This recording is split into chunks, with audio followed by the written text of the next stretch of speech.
I was an entrepreneur growing up. Like I was always obsessed with making money. I was the kid that would go to Sam's Club and buy, a case of blow pops and sell them for 25 cents each. And then I worked at Foot Locker, and I figured out that a lot of the shoes that would end up at Marshall's that would be marked down, you could still take it to Foot Locker and get full store credit. So I'd go to, the Marshalls in my town and then drive to the next town over to exchange the shoes. When you grow up in the 90s and you see MTV Cribs and, you see all these celebrities and you're from, a cow pasture, a lot of people are attracted to that lifestyle. So I just have always loved business. I love working. I've loved every job I've ever had. The good, the bad, and the ugly, even though things can be incredibly difficult. I love business. Chris Smith, we're talking in the pregame, and we're talking about scaling business and marketing, and then behind him he's got the flu picture. You got the Michael Jordan in the flu game. If you don't know what it is, look it up. Anyways, he's a Bulls fan. Then he starts telling me about an injury he had. I'm like, oh, we got a nice little long shot story here. So let's go back. We're gonna do the origin of things. Want to know, sure, like what built you. Where are you from originally? What did your mom and dad do for a living? Tell us a little about yourself, so then we can kind of segue into this condition. Yeah, and then we can talk about skill set and all that fun stuff. Sure. Yeah, I'm from a very small place called Lakeland. It's in between Tampa and Orlando. It's called Polk County, and it's an acronym for people of little knowledge. That's kind of the running joke. I grew up in trailer parks, cow pastures, chicken farms. And, when you're from a place like that, you either end up there forever or you do everything in your power to get out. My parents were both cops, kind of a traditional job, 2 squad cars in the driveway. My dad was a homicide investigator. So there were always interesting things happening with that. But yeah, that was kind of the, being from a small place, there's only so many ways to leave. And so for me, I went to Florida State, which got me, 4 hours away. Somehow after, 5.5 years, ended up with a sociology degree. And then I moved to L.A. and got into acting. And then from there, it's just been a wild ride ever since. Okay. Well, you leave no clues for as far as the origin, as far as no entrepreneurship, because your parents, both cops, and then then your degree in sociology. So you go to LA. Let's talk about that journey. I've taken that journey myself. What's your journey? Well, I should say I was an entrepreneur growing up. Like I was always obsessed with making money. I was the kid that would go to Sam's Club and buy, a case of blow pops and sell them for 25 cents each. And then I worked at Foot Locker, and I figured out that a lot of the shoes that would end up at Marshall's that would be marked down, you could still take it to Foot Locker and get full store credit. So I'd go to, the Marshalls in my town and then drive to the next town over to exchange the shoes. We actually had a really good little business where my buddy worked at a music store, and they would get Saturday, the new music would come out on Tuesday. So they would get the new CDs on Saturday, and we would take a CD home, make as many tapes as we possibly could, which was just like there was no fast dubbing at that point. You just had to play the whole CD with the tape on record. And then on Monday, we would show up to school with like Tupac's new album. Wow. And selling $5 tapes to 100 people. Yeah, we invented Napster basically. So I always had that bug. When you grow up in the 90s and you see MTV Cribs and you see all these celebrities and you're from a cow pasture, a lot of people are attracted to that lifestyle. So I just have always loved business. I love working. I've loved every job I've ever had. The good, the bad, and the ugly. Even though things can be incredibly difficult, I love business. And so, yeah, even though my parents were cops, I was sort of drawn to the opposite of that. My grandfather was actually an entrepreneur. He would buy cars. He would buy like a beat up minivan, fix it up and sell it. he'd sell the parts at the flea market every weekend. He always had a car in his, carport that he was working on. And he was able to provide a life for him and his wife, doing that. And that was way before it was cool to be an entrepreneur. And a good story there is, they always lived kind of bare bones. But when he died, he had these like school buses in his backyard that at some point he bought.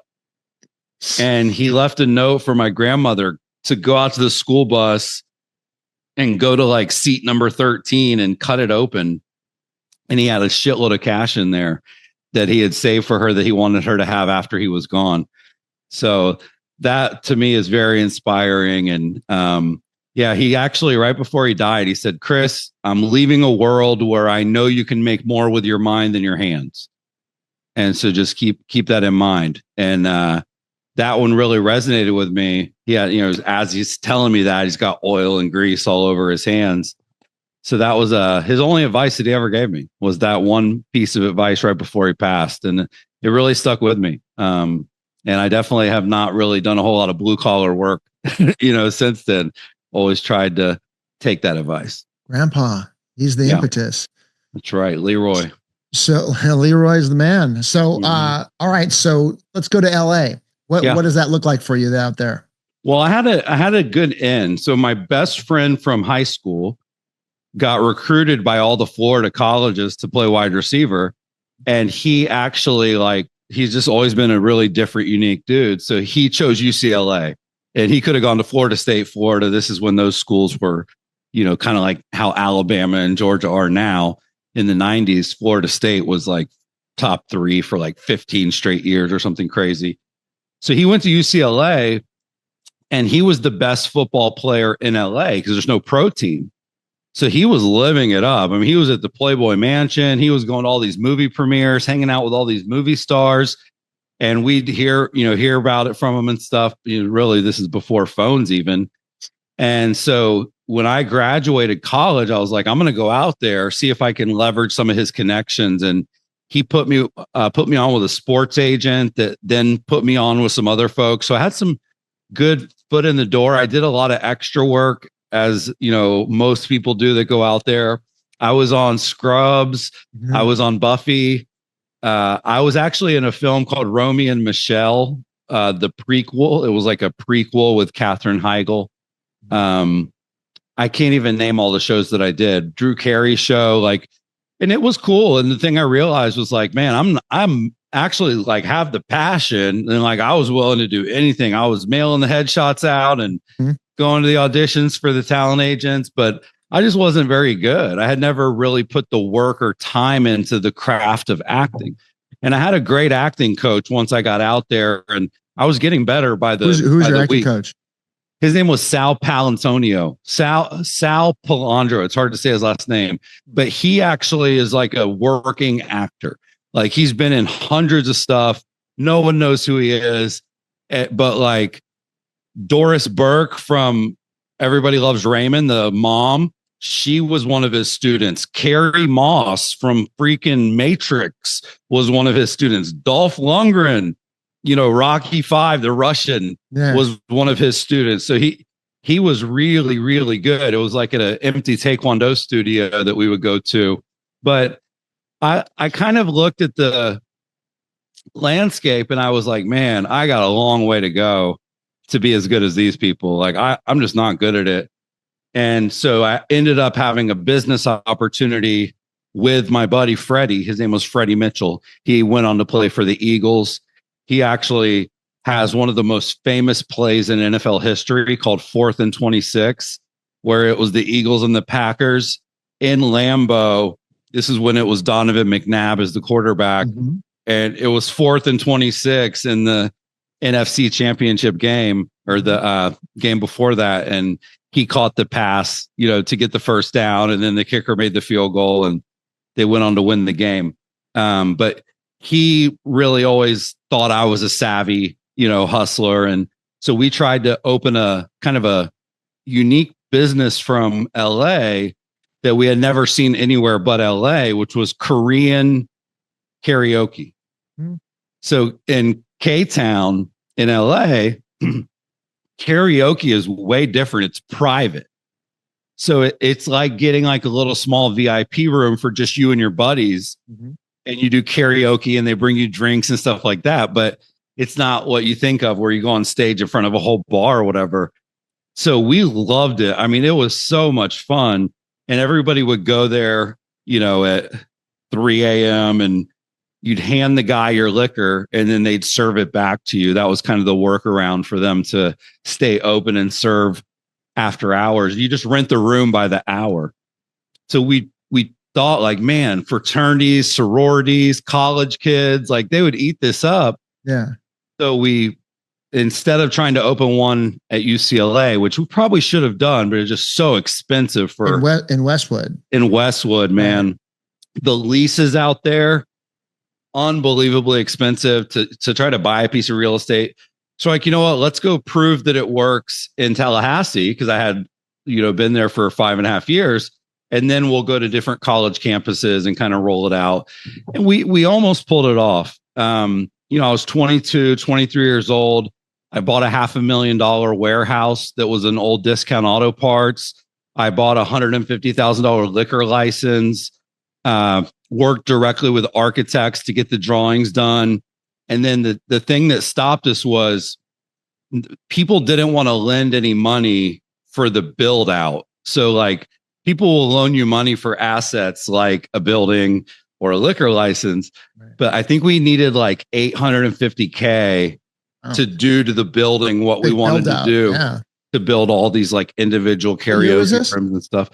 Like 2004. Yes, a lot of 2005. $800,000 for, leasehold improvement to make your place like you want to look. Yeah. It was tricky and it kind of fell apart. And, kind of the classic entrepreneur story. I ended up back on my parents' couch and, with my first big failure. It didn't feel like a failure because at least for him, I had purchased assets that he could then sell back. And I think he probably even made a little bit of money on those 2 transactions. But that's when I got into sales because, sales companies, they'll take anyone. They'll hire anyone that's willing, like, especially for phone sales, like telemarketing. Right. If you got a pulse, come on in. And most of the people don't work out, but every now and then they end up with somebody really good. So the crazy thing is I'm in Lakeland, or I live in Orlando now, and Orlando is the home of like the boy band genre, like Britney, NSYNC. Yeah. So I went to work for Lou Pearlman. And there's, right now, even on Netflix, like one of the top shows is the Lou Pearlman story. Yeah. This guy was, unethical, sleazy, creepy, every kind of weird word you can come up with. He was worse. Like he actually bought the rights to NYPD Pizza on 9/12. Like that's the kind of opportunist that he was. So like NYPD Pizza. Yeah. On the day after 9/11. The day after. Not the worst idea. No. I mean, I might do the same thing. I mean, I'm a good guy though, but it's just the opportunistic nature. Yeah. He was brilliant at the same time. You can't hate on him. He's a multi-billionaire. Yeah. What was he going to open a pizza place? Like, what is that? He was going to open a franchise around the country, NYPD Pizza. And, it probably would have done really well, but he was caught up in so many other businesses. The one that I worked for real quick. Was it NFD or because the fire department? It was NYPD Pizza. I think he also bought like FDNY. FDNY, yeah. Because the fire department were like heroes. So maybe that's what I'm thinking. Like, why the police? I mean, the firemen were more so, I think, on 9/11. Right. That's what I identify with. Yeah, it was sort of, he had like both badges and okay. He had the logo. So you're working for this dude though, but you're seeing like it's not. It's compounded with everything else that he did, which we all hear all the stories. I heard he was a real bastard.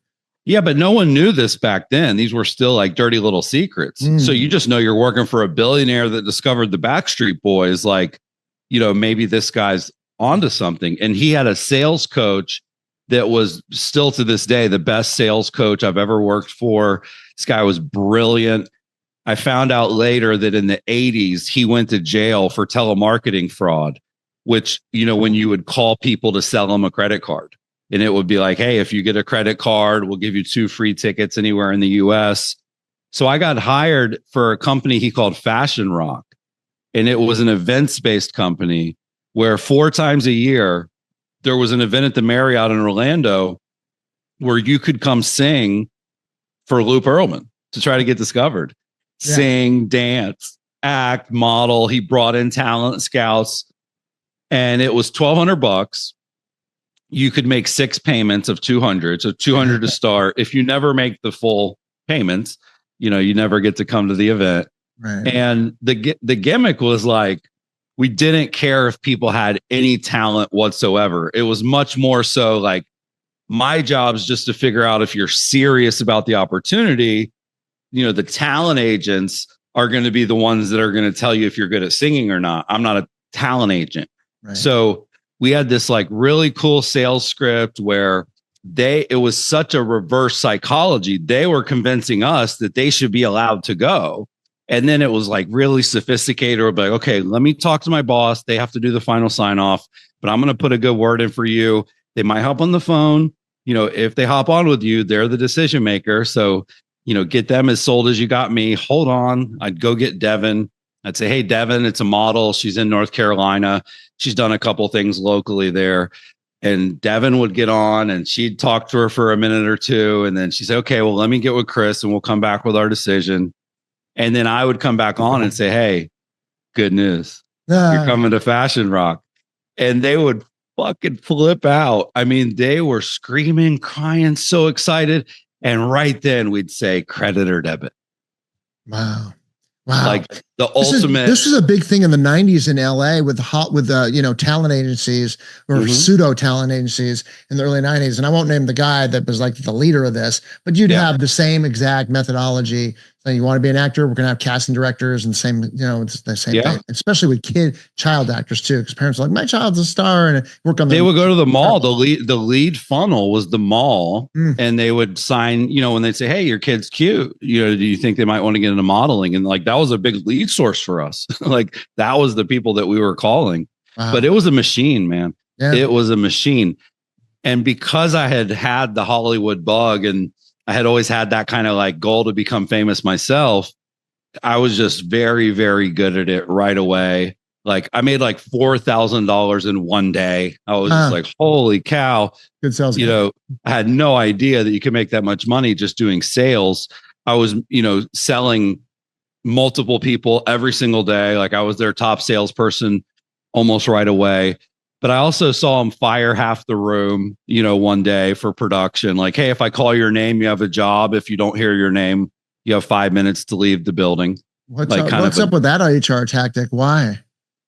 Well, what they would, like I said, they'd hire anybody. So they'd let people dick around on the phones for a month or two and not make any sales, but they would just sort of mass hire and mass fire. And then let me tell you, when he told us at the end of that, everybody left, and he said, hey, some of those people came to me and said that they have a kid that's sick. One of the girls was pregnant. One of the guys has a wife with cancer. And he goes, I didn't say that any of them could stay, because the only thing in the spreadsheet at the end of the week and at the end of the month is the number in the box. There's no room in excuses on our spreadsheets. Wow. And he said, get back on the goddamn phone. Whoa. And it was like, did Perlman said this is the guy? This is his head of sales. This is his name was David Williamson. He was Jordan Belfort incarnate. He was amazing. But he taught me so much about sales. I only ended up working there for like 2 to 3 months, because you did eventually kind of know, like, man, like I would like to sit in that room. It seems like that would make Alec Baldwin and Glengarry Glen Ross. Like he's like a saint. He's probably because the way he dressed and the way he looked and the way he taught, very similar to Alec Baldwin in that movie. But he was like a really good trainer. Like if you would actually listen to this guy, he would come in every morning and do about a 15-minute, tip. He'd a lot of times use the chalkboard and draw little diagrams and stuff. And it just made perfect sense. and I was eating it up. I was hanging on every word. And I actually ended up writing my own book, years later. Yeah. Let's plug that real quick. Bring it up. The conversion code, which we're going to talk about that real quick. Sure. But let's continue the story. This is good stuff. Yeah. So long story short, I was making it rain, making all this money. But then I had another friend who knew I had tried to do the business with my NFL buddy. And he was actually investing in a franchise in Cleveland called Wackadoos. And what this is it was a sports bar that was approved by a university to be in the middle on college campus. Wow. So it's a huge competitive advantage if you can get it. So the guy that he started at UCF here in Orlando, he had about 5 of them throughout the state. And it was called Case Western University in Cleveland, which is a really like borderline Ivy League school. They have the Cleveland Institute of Music, the Cleveland Institute of Art, really good college up there. So he had negotiated leases where you like, instead of having like Burger King and Subway and, Chipotle, kind of like a cafeteria style, they'd put up a wall and they'd just build a sports bar, liquor license, beer license, Xboxes, really fun. And it got so busy right away because obviously, talk about like location. Right. So my buddy, he knew I had worked in restaurants in LA. He knew I was a pretty sharp business person. He basically offered me the GM job, a little bit of equity to move up there with him and to take that job on. And I did. And it was probably 3 or 4 of the most fun years of my life, opening it, running it, all the perks. What year was this? This is like, I had my son in 2007 and I was so this is like 2004 to 2006. Okay. And what restaurants did you work in LA? The best one I worked at was called Napa Valley Grill, which is right in Westwood. It's actually in the building where J-Lo's agent was. So she would pull up a lot.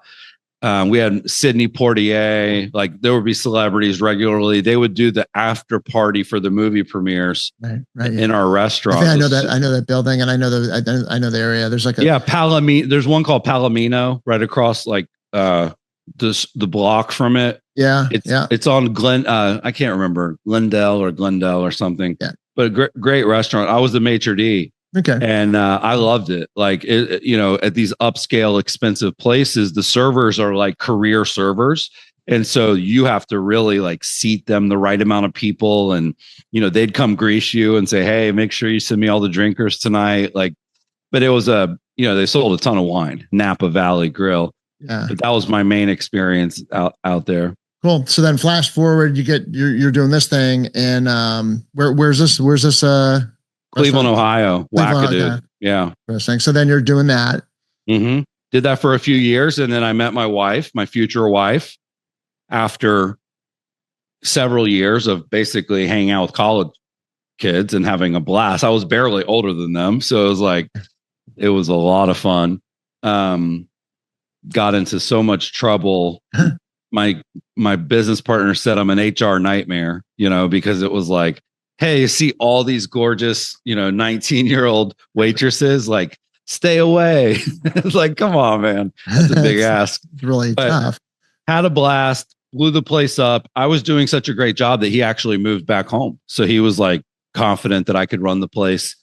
But I ended up meeting my wife in Brazil, from Brazil at the World Cup 2006, like a watch party at a restaurant that was owned by Brazilians. Okay. And kind of a whirlwind romance, and very quickly found out she was pregnant and decided to have the baby and to see what, to give it a shot. And whenever that happened, I was like, man, I need a real job. Like for some reason at that point, like running a sports bar at a college campus, being in the hospitality industry didn't feel like a real job anymore. Right. And I felt a tremendous amount of pressure to make more money than I was making. So back on phone sales, there's a company out of Cleveland called Quicken Loans. They own the Cavs, like Quicken Loans Arena. Dan Gilbert, another billionaire. And so they had a call center in Cleveland, a few blocks from the stadium. And I got hired there to sell mortgages. And I was like really, really good on day one. And it was because of the experience from Lou Pearlman. What year was this? This is when it was really a bad time to be selling mortgages. 07, 08. That's why I asked. Yeah. Interesting. Yeah. Okay. Yeah. And the rates were 7% like they are now. Uh-huh. But we learned very quickly that people don't care about the rate. People care about their payment. And when you consolidate debt, some people, I mean, you'd be amazed how much debt people have. So if you've got, $4,000 going out and you can get it down to $2,000, you don't really care if your mortgage is 7% instead of 5%. So it was, I learned a lot in that, like just about kind of like selling benefits, not terms. Mm-hmm. But I was really good. I was like number 7 out of like, I don't know, 2,000 bankers. Like in the first week, I did 42 loans my first month, which for them was like on the leaderboard. Had great training, great coaches, other great salespeople that I worked with. I would kind of consider it like the Lou Pearlman boiler room, but bigger and selling an actual product, not a semi scam. Right. And so I did that. I think I made 120 my first year, and for me that was like a life-changing amount of money. One element. Why were you so good at it? The reason I was good at it, and I think the reason most people are good at sales, is curiosity. Like I genuinely enjoyed having conversations with people and what they call digging deep. So when people get on the phone about a mortgage, it's like, it's kind of like, what's the rates? And there's so much more going on in their life than like the rate, right? Like they have kids and they're not putting money in their kids' college fund, and they have no money in savings, and they're living check to check. And so digging deep was this, simple idea that for every question that we asked them that we kind of had to ask, we would try to ask 2 or 3 or 4, follow-up questions. And I think the reason I was really good is like, I actually enjoyed the conversations. I never thought of it like, I'm trying to sell this person. I was just really dialed in the moment, genuinely like listening versus waiting for them to quit speaking, which is what a lot of the guys did. Right. And and I also, one of the things I learned is the importance of your tone. So when you're doing phone sales, like you and I can see each other, there's so much expressiveness in both of what we're doing during this call. But over the phone, you don't have any of that. And so they taught us that your words are only about 7% of sort of how humans communicate. Mm-hmm. Body language is like 55% of it. So that's gone. Tone is 38%. So I think I've always had, like, I talk a little slower, not a real Southern drawl, but, they all thought I sounded Southern because they were all from the Midwest. And I think that people thought that I was smart. People thought that I was honest. People thought they could trust me. Forget the mortgage industry being crappy at the time. Mm-hmm. I was convincing people who had never done a loan any other way than going down to the bank or the credit union. They have always worked with someone face to face, belly to belly, right? Mm-hmm. Like, we had to get their social over the phone. Mm. We had to get their credit card to secure the deposit for the appraisal over the phone, and they were never going to meet us. And for a lot of people, that was just like, that would freak them out. That like, and that, by the way, this is why Dan Gilbert was so smart. He licensed the name Quicken Loans from QuickBooks and TurboTax so that people would trust the brand in that kind of cloud, virtual call center environment. I thought that was affiliated. I thought Quicken Loans was affiliated with well, you think Quicken, you think, are they affiliated with QuickBooks? Exactly. That's exactly what he wanted you to think. Wow. He licensed the name for that exact reason. So we would say, hey, have you ever heard of QuickBooks and TurboTax? Yeah, that's us, right? Quicken, same brand. But so it was the same brand. He just licensed the name. There was no affiliation other than that. Exactly. Wow. Yeah. And there's like in the real estate industry that I focus on now, like Sotheby's Real Estate, they just pay for that name. Better Homes and Gardens Real Estate, they just pay for that name. You know, it's kind of like acquiring trust at scale. Yeah, interesting. All right, so let's go. We're going back there. You're kicking ass for Quicken, Quicken Loans, and where does your journey take you from there? Yeah, I did that for a couple of years. You know, my wife and I were raising our son, and then it was just kind of the classic, like we wanted to move back to be closer to family. We needed help with the kid, and Quicken Loans was really cool, but it was really a grind, man. It was kind of a 7 to 7 work week, and then even on the weekend you had to work like one of the 2 weekend days for a half a day. So it was just the work-life balance was really out of whack. So we decided to move back to Florida to be around my parents. And with that experience on my resume, I ended up getting a sales job that was outside sales, that was for a software company called Top Producer, which was basically a CRM that was owned by Realtor.com. And so I became the rep for the state of Florida, doing office presentations and then doing hotel trainings on Fridays. And that's really when like all the skills kind of collided. And, the acting and the comfortable, being comfortable being in front of people, but also, being good with conversations, knowing how to get people excited and then ask for the business. So I did great at that, number one at that fairly quickly. And as I was traveling, I was gone 2 weeks out of the month. I actually started blogging and doing YouTube and Facebook videos in this is like 2009, 2010, somewhere in there. It was very, very early days to be doing that. And I wasn't allowed to do it because the company didn't want us, it's a publicly traded company. So they didn't want us, tweeting, right? Stuff like this. So I did it under a moniker that I called Tech Savvy Agent. And it, literally, the logo was a question mark. Like, who is Tech Savvy Agent? Yeah. So me and my buddy started this blog. It blew up. The Facebook page blew up.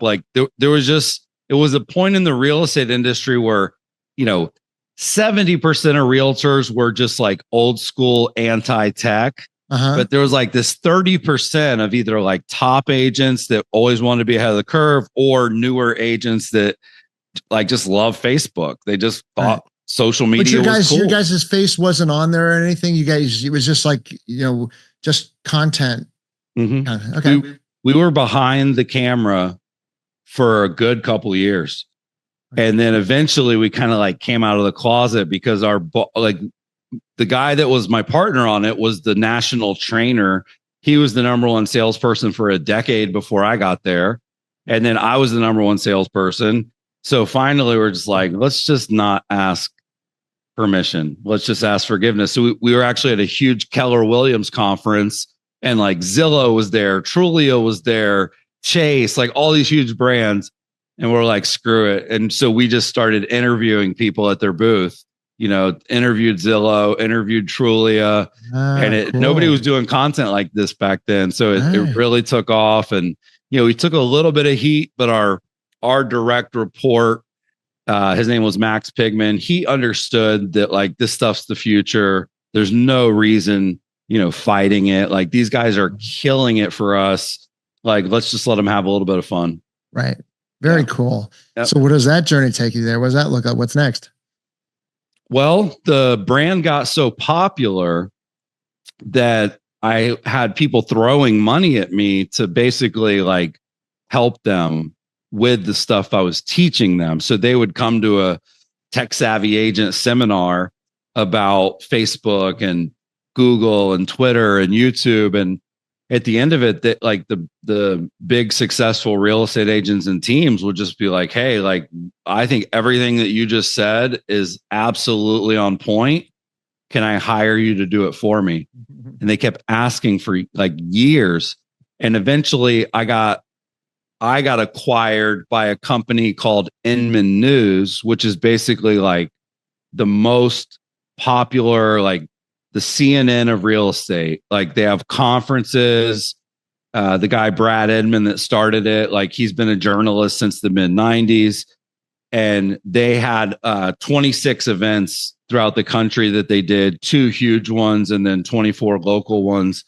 So they hired me away. Like it was the first time I made like high 6 figures, like multiple 6 figures, but like as a base salary, like, and as like a commission sales guy my whole life, I'm like, you're going to give me like almost $200,000. Like, even if I don't sell anything, like that's pretty cool.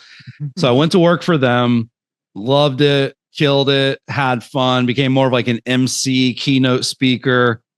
And but still there were so many people wanting to like have me like invest or be on their board, like all these tech companies that were like early days. And so I finally started my own company and kind of full circle entrepreneur. Yeah. And I started a company called Curator, and it was literally like, we do it for you. Like we'll set up your website, we'll do your email marketing, we'll publish your blogs, we'll run your Facebook ads, kind of a hybrid between a marketing agency and a software platform. Right. What year was this? 2012. Okay. Yeah, 2012, 2013. And nobody was doing Facebook ads. Realtors were really like pissed off at Zillow because like people would get the Zestimate, but the Zestimate was usually wrong, but people didn't know that. So it was like there's a lot of angst. So we actually made the Inc list, 303rd fastest growing company, #1 in Boston, where my business partner's from. And it was just that kind of rocket ship growth. We ended up getting to like $1 million a month in MRR, valuation 50 to 100 million, had venture capitalists calling us. Once you make the Inc list, you get a lot of calls from investment firms. You didn't need that. And you had revenue, you had liquidity in the bank. You don't need those guys. Yeah, exactly. You don't want those guys. The honest ones would tell us like, don't take it. Like, just keep doing what you're doing. You got lightning in a bottle, keep it in the bottle. Right. And so 10, 12 years later, as I was running Curator, that's when I started writing books and doing more like personal brand stuff, because now I had like no rules, because I was finally my own boss. And it's been a great journey. I have 4 books. All 4 were bestsellers. Take us through the first book into the last. Yeah. The first book was called People Work, which was how to run a people first business in a digital first era. I co-authored that with the CEO of a company called Dotloop. We ended up getting Dotloop acquired by Zillow for $108 million. And when they came in to talk to us, the first thing they said is, we were really attracted to the people work message. So that was sort of like a business book with the goal of helping a startup.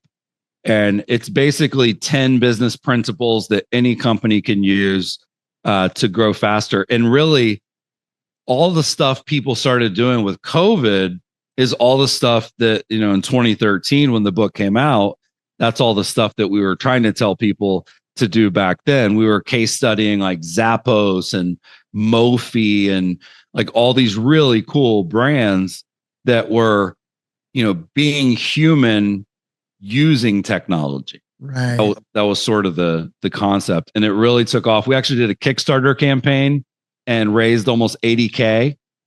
That allowed us to buy, a good editor.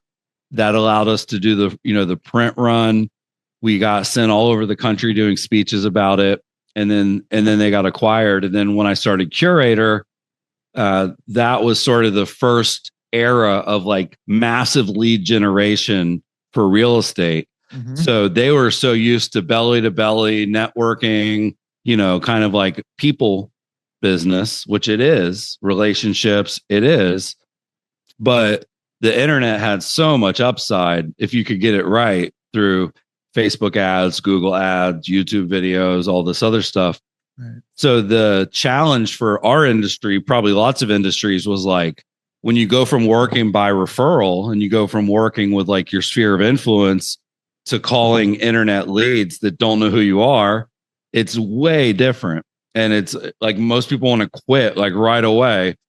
And I, of course, had all this experience like pounding the phones for all these billionaires. So that's when I wrote the conversion code, which was basically like, there's a science to sales and marketing. Like I tried to write it like a textbook where it's like from left to right, everything from, capturing internet leads, turning them into appointments, and then the phone scripts that you use to close them. And then I wrote one other book. There's 2 editions of the conversion code. They teach it at Johns Hopkins. I taught it at NYU, like crazy cool. 7 languages all over the world. It's been translated, hundreds of thousands of copies sold, which is great. And I wrote one other book called Exactly What to Say for Real Estate Agents, which was an industry edition of a book that had already gone really viral called Exactly What to Say. Ended up meeting a guy named Phil M. Jones. He had this, like, I just listened to it on Audible, super short. Everybody that's in sales should get it, or marketing. And it was so good that I was taking notes and I started teaching my sales team. And I don't do that very often. And so we invited him to speak at our conference. He got a standing ovation. And then we teamed up to do the real estate version of his magic words. And that book is crazy viral. It still sells like, it's like number 1 on Amazon 5 years later for real estate books every single day. We've done coaching, courses, role plays, workshops, conferences. Like that book did really good. But it's literally like these simple little things, like what you can be like, hey, do you consider yourself to be open-minded? Well, almost everyone's like, yeah, I'm open-minded. And then So it's like these little phrases. How certain are you? How would you feel if, as promised, I wanted to follow up, guessing you haven't gotten around to ... So it's not like a script like most sales people teach. It's these sort of magic words that you can apply to different scenarios that help you get the outcome that you want. So 4 books. Don't have a 5th one in the works. I really have to kind of have a really big reason to write one at this point. Right. But it's been great, man. And that really helped power my company's growth and my speaking career and my consulting I do and investing that I do. So yeah, man, life is good. I can't complain. What a heck of a journey. Let's talk about a couple of things. It's interesting. Let's talk about Zillow, even more so than realtor.com. Zillow, people go there it's like an entertainment website. Mm-hmm. People don't want it. People will buy. I've done the same thing myself. It's like, yeah, I go into Zillow once a day. I want to see what's going on in the market. I'm probably going to segue from this home because I have like 10 acres. So I was like, but in 4 years, I'm like, my daughter's like, but I'm like, but even then you're like, well, I have fun looking for another property, maybe like an Airbnb you want to do. It's just fun. What is that? Why? I mean, have you analyzed that? Have you tapped into why people go to Zillow for entertainment? Sure. So it's the secret sauce of Zillow is very simple. It's the Zestimate. So the thing they did is, and these guys are really sharp. Like they started Hotwire, they started Glassdoor, like the same guys that did Zillow. Like they're super sharp. Okay. And so they basically said, to figure out what your home's worth and to get a valuation of your own home, you have to contact a realtor. And you have to ask them to create a CMA, comparative market analysis. Mm-hmm. And so like realtor.com had listings and they were first. They were number 1 when I worked there. But the sold data was still gated by the MLSs. Mm. And so Zillow was just sort of like, screw that. We're just going to put it out there. And they put a number on every home in America. And that was the reason people started going there.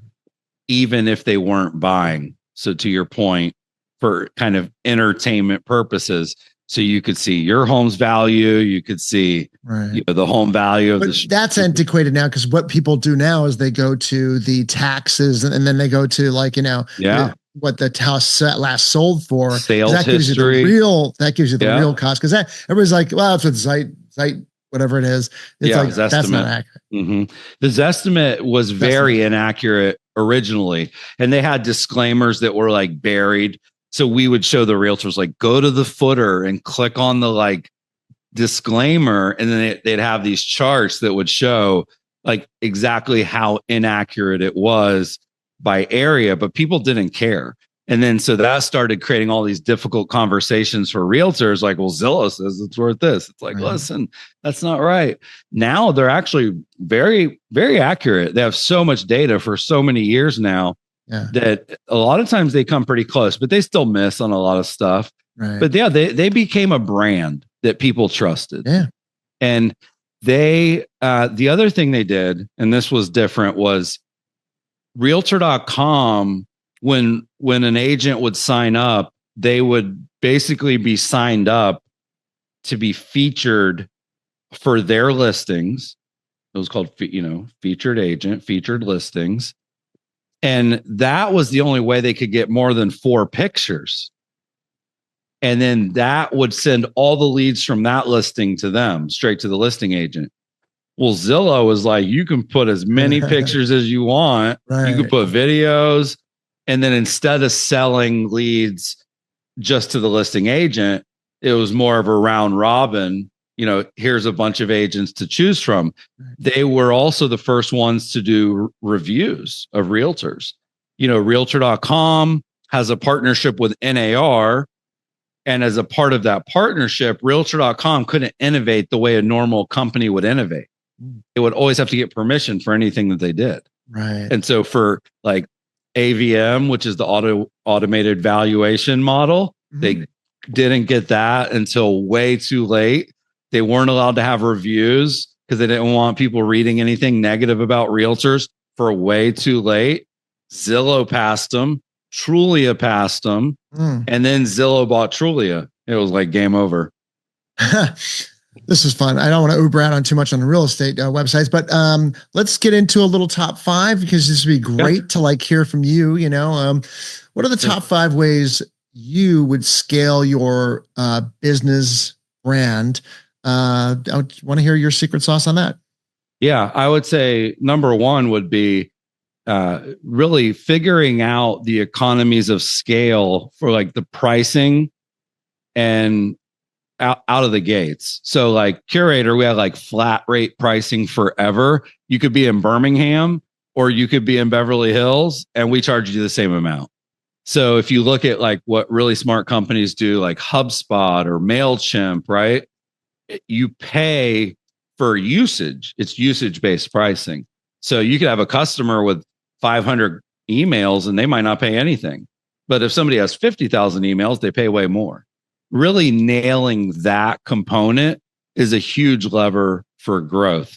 The other thing I would say is product-led growth. This took us a while to figure out as well, meaning, do the people that are using your products bring more people in? With Dotloop, the company Zillow bought, you were creating a contract and you would be sending that to someone else, kind of like DocuSign. So every time a realtor wrote a contract in Dotloop, the other realtor on the other side of the table had to create an account. So that's product-led growth. Little things you can do like that, like a Curator. For way too long, our websites in the bottom, in the footer, didn't say like built by Curator, powered by Curator. But once we did that, it became one of our number 1 lead sources. So how can the product lead the growth? Product-led marketing and product-led growth. I would say one of the things we didn't do a great job of is we went like too far on content marketing and personal brand. We did books and blogs and podcasts, and people loved us, and it would lead to customers. Don't get me wrong, but we never laser focused on like the product. The product for us was like an afterthought, and you have to obsess about it because eventually, lower cost competitors came into the marketplace and they would call our customers and say, hey, we're just like Curator, but cheaper. And It's like, well, I like Chris and Jimmy, but it's half the cost. And that hurt our growth quite a bit. And then really, like, what is your moat? Like when you think about a CRM, CRMs have an incredible moat around the business, meaning people can't leave. That you've got your notes, your contacts, your stages, all of your correspondence. Like when you get somebody hooked on your CRM and you get them hooked on using it for a really long time, it becomes really a lot of work to switch, versus like we would build people these beautiful websites and we'd help them add blogs and stuff, but there wasn't nearly the pain in switching to a different website company than there was in switching to a CRM company. So there's a thing called stored value, right? Like what are the things that are happening over time that they don't want to lose? Right. So those would be a couple of tips that come to mind. Those are good. Yeah. Keep yourself sticky. Yeah. Yeah. Like now, one of the things we've started to do is expose the marketing metrics of campaigns for listings to the public. So you can create like a report for your seller and show them, how many people it reached on Instagram, email, Facebook, and it's beautiful.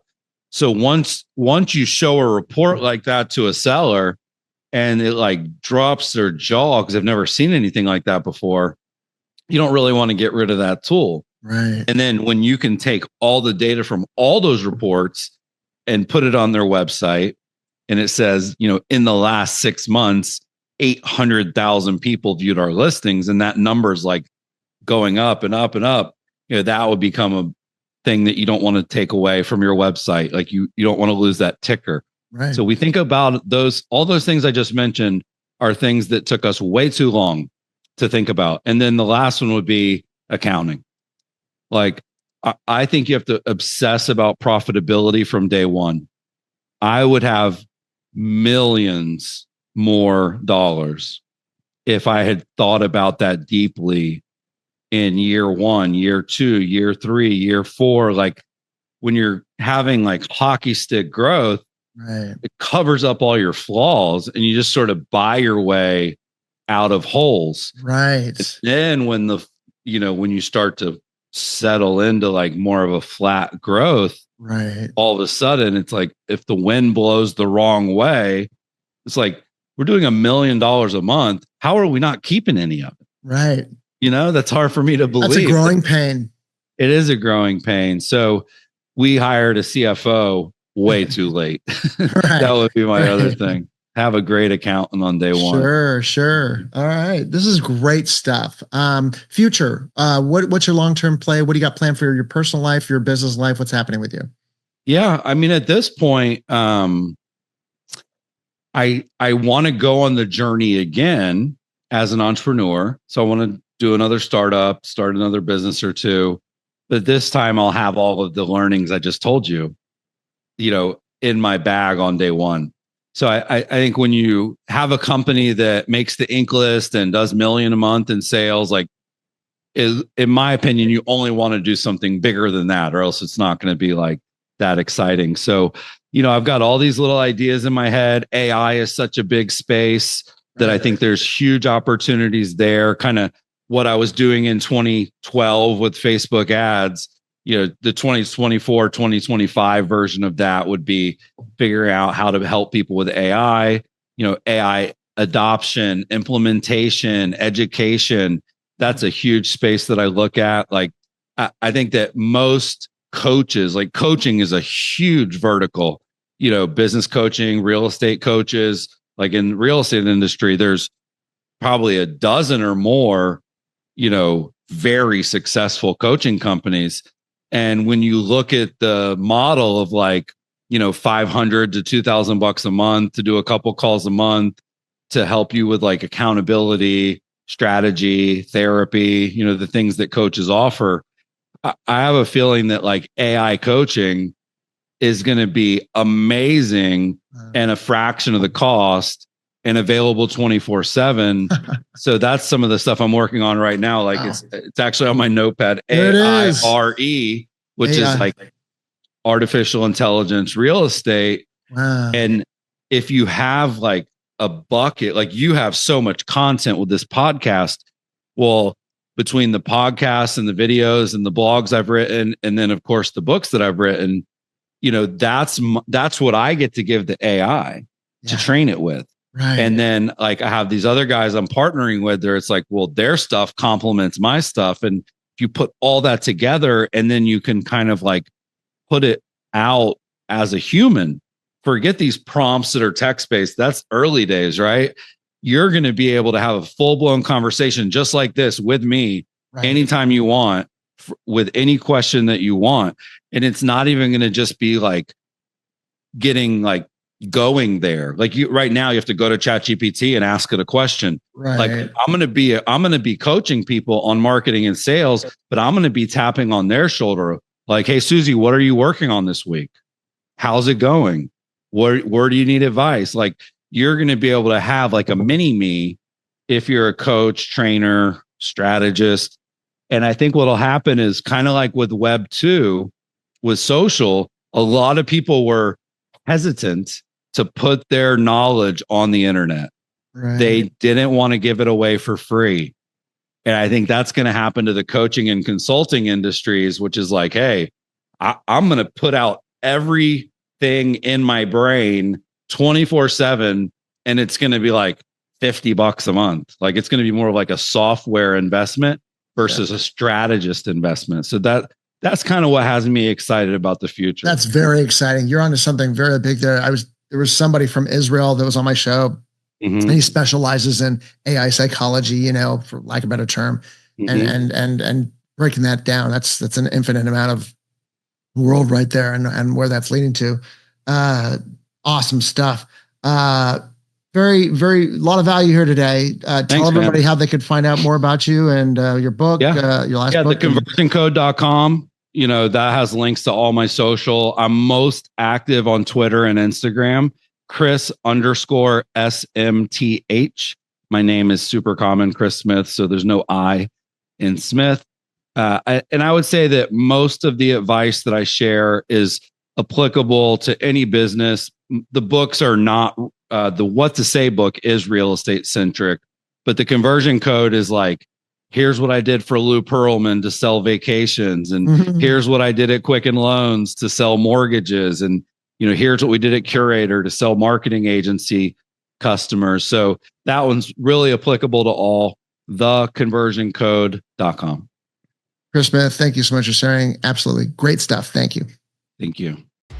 Thanks for joining us.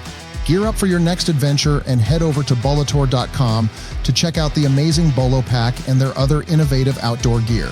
Catch you next time.